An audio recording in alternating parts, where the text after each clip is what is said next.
সেই পরিচয়টা আপনারা এখানে তুলে ধরেননি। আপনারা এখানে এসেছেন আপনাদের যে মেডিকেল ক্যাম্প এখানে, এবং এই মেডিকেল ক্যাম্পের পক্ষ থেকে ঢাকা থেকে সুনামপূর্ণ ডাক্তাররা এসেছেন আপনাদেরকে চিকিৎসা সেবা দেবেন। এই চিকিৎসকদের যিনি শিক্ষক, এই চিকিৎসকদের যিনি চিকিৎসক বানান তিনি হলেন ডাক্তার সরকার মাহবুব। উনি একটি ঢাকার স্বনামধন্য সরকারি মেডিকেল কলেজের অধ্যাপক। সুতরাং ওনার অবস্থান অনেক উঁচুতে। আমরা এই ধরনের মানুষকে আমরা মানব সেবা করতে যাচ্ছি। আগামীতে উনি আরো কল্যাণমূলক কাজ করবে এলাকাতে, সেটা আমরা প্রত্যাশা করি। এবং আজকে নাকি উনি আরো অনেকগুলি মেডিকেল ক্যাম্প স্থাপনের সিদ্ধান্ত নিয়েছে, এবং সেখান থেকে প্রতিটি এলাকায় আপনারা যে সুবিধা করি বাড়িতে বসে করতে পারছেন।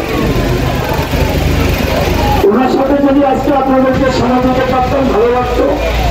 কিন্তু যেহেতু চাঁদপুরে আমার একটা নির্ধারিত মিটিং আছে এই ফেব্রুয়ারি মাসে, আপনারা জানেন 17 বছর আপনারা ভোট দিতে পারেননি। সে ভোটের ব্যবস্থা করছেন আমাদের নেতা তারেক রহমান সাহেব। আপনারা যাতে এবার কেন্দ্রে গিয়ে ভোট দিতে পারেন সে ব্যবস্থা উনি করছেন। এবং সেখানে এই ফেব্রুয়ারি নির্বাচনে রমজান মাসের আগে যে নির্বাচন, সেই নির্বাচনে বাংলাদেশ জাতীয়তাবাদী দল আপনাদের ভোটে সরকার মনিতে আসুন, তাই সরকার গঠন করবেন ইনশাআল্লাহ। এবং সেই সরকারের প্রধানমন্ত্রী হবে আমাদের নেতা জনাব তারেক রহমান। তারেক রহমান যখন প্রধানমন্ত্রী হবে 17 বছর মতলব ছিল একটা সন্ত্রাসের অভয়ারণ্য।